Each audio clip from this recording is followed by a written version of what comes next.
intrigó cuando vi ahí a Zelensky nuevamente junto a Trump, pero además en un escenario tremendo como es el Vaticano, y además en el funeral del Papa, conversando, y siempre digo que estarían conversando, algo ha salido, ¿no? Pero quien sabe es Joseph Hage, analista internacional, especialista en el Medio Oriente. Digo, Evo, ¿cómo estás? Muy buenas noches. Presumo que algo te has enterado, ¿no?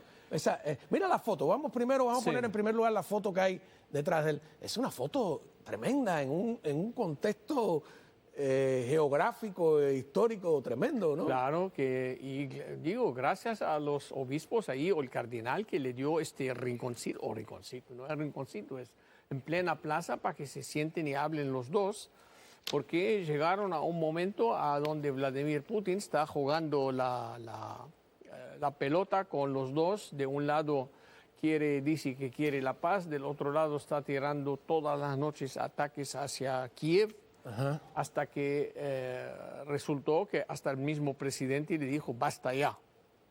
Entonces aquí yo lo que estoy pensando que el presidente Trump le dio a Zelensky las opciones que tiene.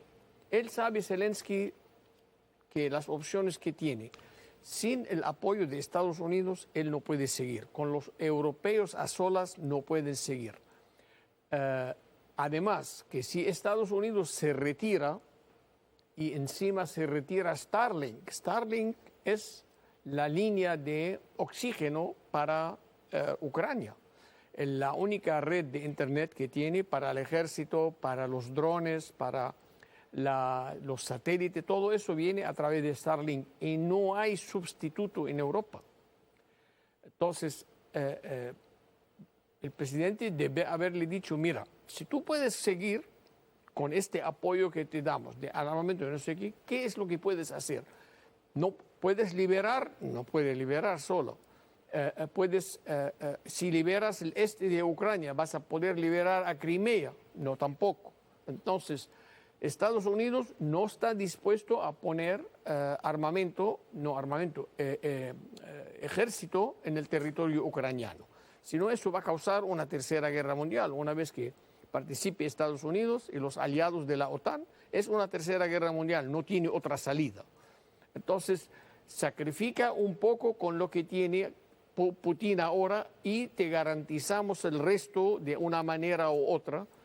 Pero acá también tiene que tomar en cuenta, seguro lo tiene también el presidente en mente, que si verdaderamente Vladimir Putin quiere el Donbass con Crimea y basta ya, o va a tener a Crimea y el Donbass por un rato y luego pedir más. Entonces aquí viene el debate entre los dos, que si tú puedes convencer a Vladimir Putin por 1, 2 y 3, yo estoy de acuerdo, pero si no acepta estos 3, quiere decir que no acepta nada. Entonces usted tiene, señor presidente Trump, usted tiene que decidir lo que vamos a hacer. Claro, yo creo que, no sé, en un momento me dio la impresión de que Trump no entendía, porque Trump se queja de que Vladimir Putin dice que Ucrania nunca podrá reconocer la anexión de Crimea. Sí. Y lo que yo creo que Trump no entendió es que reconocer y aceptar son dos cosas distintas. Diferentes, o sea, claro. Tú aceptas un hecho consumado, los rusos están en Crimea, pero no puedes obligar a los ucranianos, porque sería un suicidio reconocerlo públicamente, ¿no? Claro. Vamos a ver al secretario de Estado, Marco Rubio, que habló ampliamente sobre el tema y un poco sobre el rol de Trump y sobre juzgar esto desligándolo del antitrumpismo. Adelante. We're just trying to achieve peace. At the end of the day, let me remind everybody, what we are trying to do is end a war that has cost a lot of money to us, to our allies, cost a lot of lives, destroyed a lot of lives, forced people by the millions to leave their country, millions of Ukrainians that no longer live in the country and have not been able to come back. We just want all this to stop. And we're trying to find whether we can play a role to make that happen. I hope, everyone should hope that we're successful. Instead of rooting against President Trump, everyone should be hopeful that President Trump can bring this war to an end, because it truly, at this point, is not good for anybody. It may not work out. Peace deals are hard, but we are trying, and I think the president deserves credit for spending this much time and this much energy and these many resources to try to bring about this outcome of peace. Los letreros van, porque Marco Rubio habla rapidísimo, ¿no? Sí, habla rapidísimo, pero está bien preciso. Lo que no dijo el secretario Rubio y no dijo el presidente todavía, o insinuó un poco, es que todavía el presidente Trump tiene cartas que puede usar en contra de Rusia. Una de las cartas, lo mismo que hizo con Venezuela, cuando avisó a la India y la China, no pueden comprar más petróleo a Venezuela, se retiraron de inmediato. Lo mismo puede hacer con Rusia. Entonces, la China ahora, que está tratando de convencer a Trump que levante sus tarifas para que pueda la China recuperar esta pérdida de un mercado que cuenta con el 20% del Producto Interno Bruto de la China, si le dice el señor Trump, mira, vamos a abrir la puerta de la importación china en Estados Unidos, pero ustedes no le compran más petróleo a Vladimir Putin.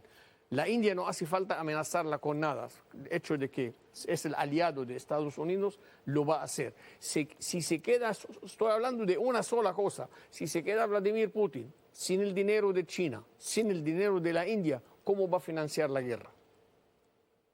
Hablando hoy del apagón europeo, Sí.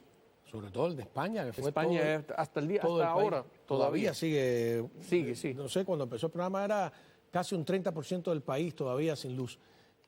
¿Putin podría estar detrás de esto? Puede ser. Puede ser Putin, puede ser Irán. Todos ahora, mira, China, Irán y Rusia están tratando. ¿Podrían estar coordinados? Aunque no son compatibles. Y más Irán. Puede ser compatible hasta cierto punto China y Rusia. Pero Irán no es compatible con los dos. Irán es un interés temporario.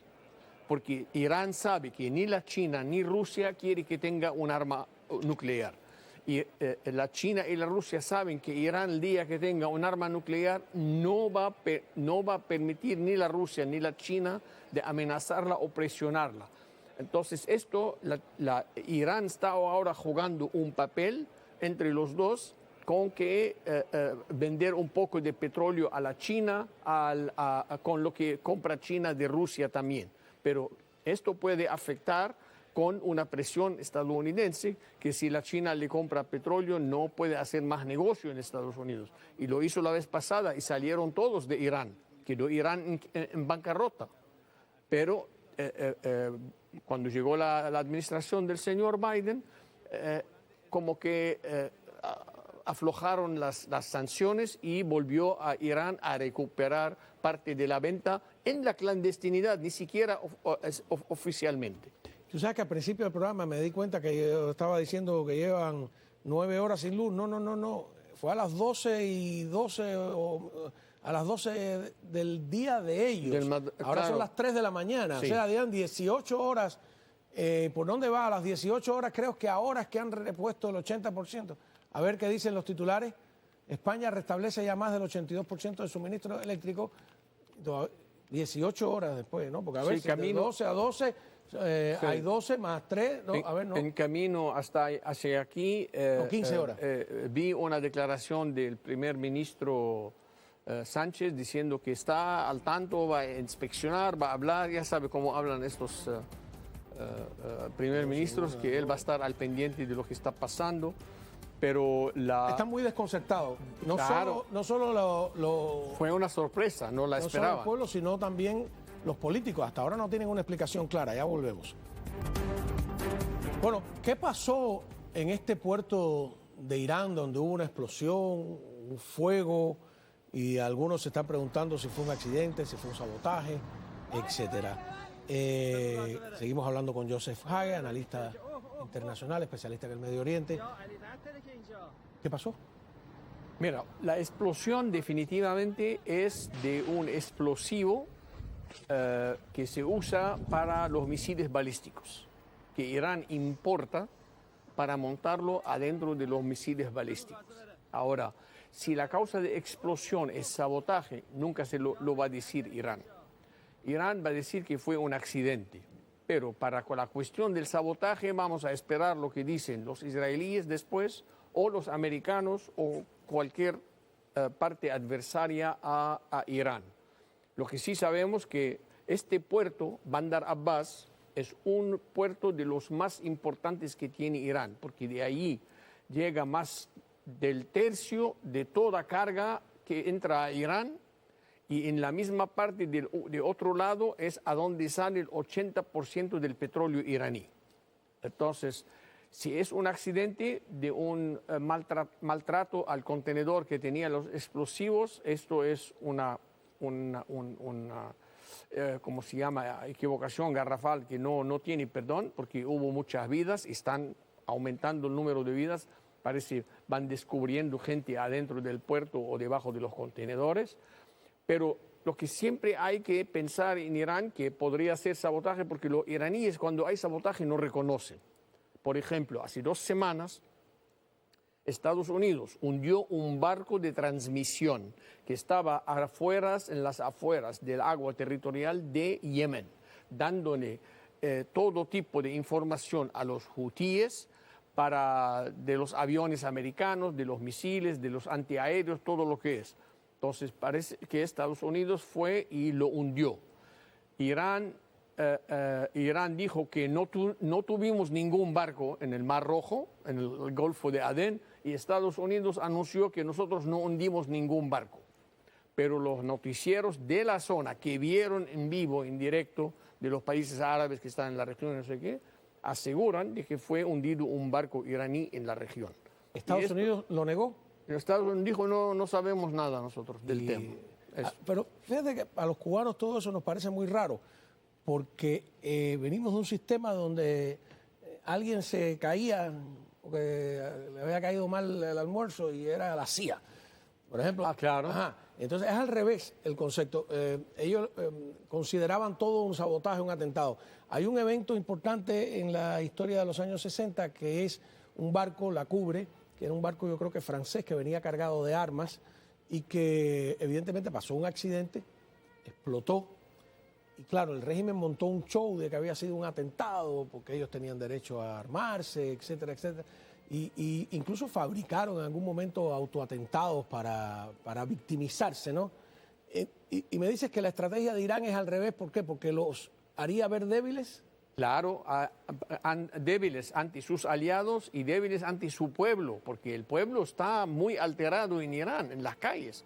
Les hace falta comida, les hace falta empleo, les hace falta construcción, la infraestructura está en mal estado y encima decirle al pueblo que mira, Irán tiene... Así fue como quedó la explosión, es una mega explosión, ¿no? No, arrasó con la zona. Ellos están diciendo que fue un mal manejo de... Eso es lo que están diciendo, por eso digo, ellos los iraníes no podemos contar con lo que dicen. Dicen que fue un fallo en la observación de las medidas de seguridad, de los procedimientos de seguridad. Sí. 70 personas muertas. Hasta ahora los que contaron, pero hay mucha gente. Deben ser trabajadores del puerto, ¿no? Me imagino, claro, ¿quién va a estar ahí si no es un trabajador? La Cubre fue pero también es puerto, era sí. aquel almacenamiento de tanto contenedor y usaron helicópteros, bomberos tirando agua y todo eso, pero no... Qué curioso, ¿no? Hasta el día de hoy todavía se prende de un lado y de otro, no está bajo control al 100%. En la historia, disculpa que venga la historia de Cuba, tenemos mucho público cubano.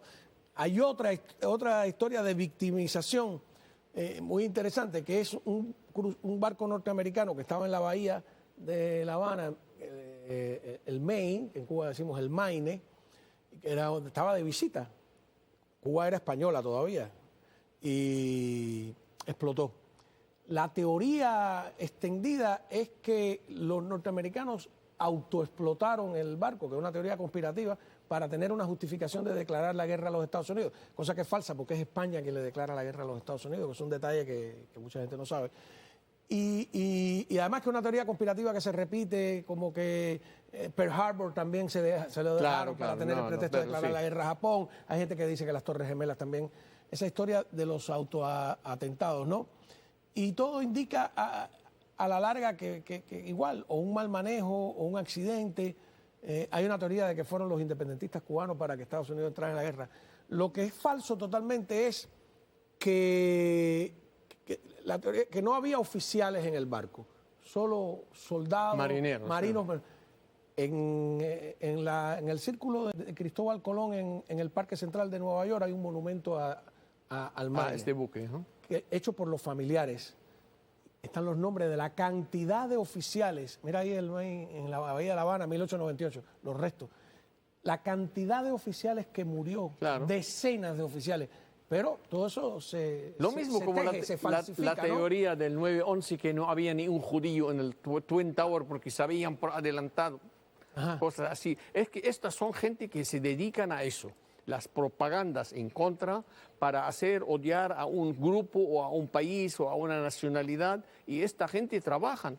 Lo mismo como hicieron aquí después del 7 de octubre, que Israel está cometiendo un genocidio contra los palestinos. Bueno, hoy Cuba tiene un titular en el Granma de que los judíos han asesinado a más de 35.000 mujeres y niños. Ah, exactamente. O sea, Cuba repite e incluso Repite la ensancha propaganda, la propaganda claro. de Rusia, de Irán, de cuantos sátrapas hay en el mundo, de Hamas. Lo mismo en las estaciones rusas ahora, cuando hablan de Zelensky, dicen el autonominado presidente Zelensky, como que si no hay... Como no hizo elecciones. Sí, aparte de elecciones, todo el mundo lo reconoció como presidente.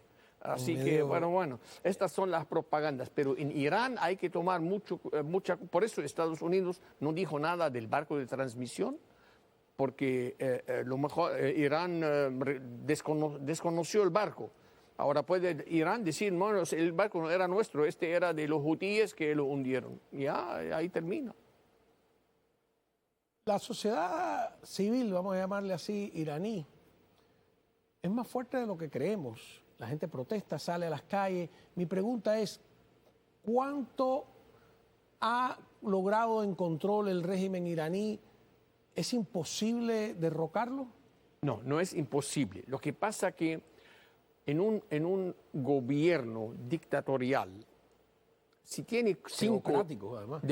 Claro, autocrático, si tienen un 5-10%, es fácil derrocarlo. Se puede hacer con una buena organización entre sí, la gente, porque lo hicieron en Sudán, lo hicieron en otros países. Pero el caso de Irán es que hay un 30-35% de radicales que viven del gobierno, que viven de la autocracia, que viven de la represión, que viven todo eso, que tienen amarrado a ese pueblo. Este pueblo, para que se levante, solo sabe que de cada 10 van a volver 7 o 6 a la casa. Los otros los van a matar.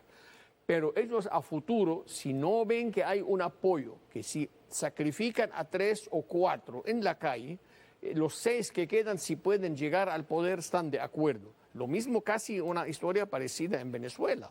Cuando baja la gente a la calle, las veces que vimos que se levantaron y quieren llegar, pero tienen miedo del número de muertes, aunque hay gente, mucha gente, sacrificó la vida por ello. Pero llega un momento de que empiezan a pensar que si el sacrificio de vidas nos va verdaderamente a hacer llegar a solas a lo que queremos es derrocar al gobierno. Pero el caso de Cuba ahora ya se ¿cómo se llama? Entendió o autoconvenció el pueblo de que no pueden derrocar al gobierno. Ya están convencidos que eso no se puede hacer. Es parte de la tarea. Claro, de la indoctrinación. Claro. Tenían una frase tremenda, esto no hay que lo arregle, pero tampoco hay quien lo tumbe. Fíjate qué cosa tan cínica. Claro. Dicha, eso lo leí yo en el periódico Juventud Rebelde, hay mucha gente que está convencida. Órgano Que dice, oficial de la Juventud Comunista. y hay otros que quieren abrir el camino para la reconciliación y para el perdón, pero yo cómo voy a hacer una reconciliación con gente que tiene las manos manchadas de sangre. Puedo hacerla con los otros, pero la gente tiene las manos manchadas de sangre y no se puede reconciliar con ellos. Claro. Pues nada, muchísimas gracias a Con mucho Joseph gusto. Hague por haber estado con nosotros.